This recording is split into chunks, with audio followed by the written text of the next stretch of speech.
suis danseur, chorégraphe et masseur au sein de la compagnie Corps Magnétique. C'est une compagnie de danse implantée en Bretagne, à Rennes. Dans la compagnie Corps Magnétique, on travaille autour d'un axe art, soins et société, où tous les projets qu'on va construire vont s'imprégner de cet univers-là, de cet axe-là, pour travailler avec tous les publics, qu'on soit porteur de handicap ou non. Nous, ce qui nous intéresse, c'est de travailler vraiment à la frontière du mouvement, c'est-à-dire de travailler entre les arts visuels, les arts sonores et la danse, pour voir un petit peu comment on déplace un petit peu cette frontière du mouvement pour aller dans l'exploration. C'est un bal qui prend ses racines dans mes souvenirs d'enfance. Mes parents sont professeurs bénévoles de danse de salon depuis plus de 35 ans.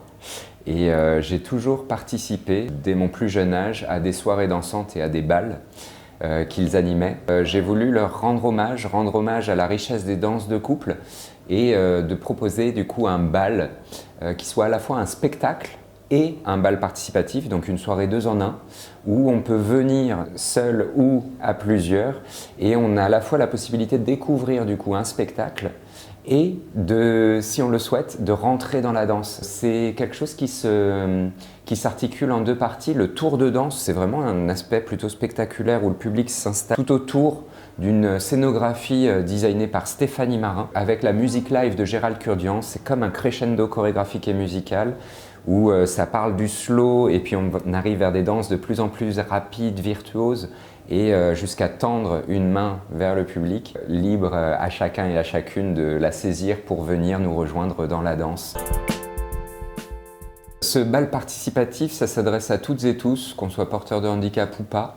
L'idée, c'est de se connecter à une certaine joie et une certaine pétillance. Nous, on a travaillé pendant 3 semaines avec Résidence Croisée, où on se mettait en lien avec des structures culturelles qui elles-mêmes se mettaient en lien avec des structures du champ médico-social.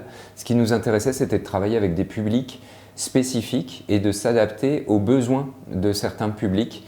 Et dans ce bal, on a pu travailler avec des personnes âgées. Aujourd'hui, on travaille avec des personnes malentendantes ou sourdes. Hier, on travaillait avec des personnes aveugles ou malvoyantes. Et je crois qu'on a à cœur d'avoir un sens d'hospitalité et d'accueillir vraiment les participantes, le public, de manière générale au bal pour qu'ils prennent le plus de plaisir possible.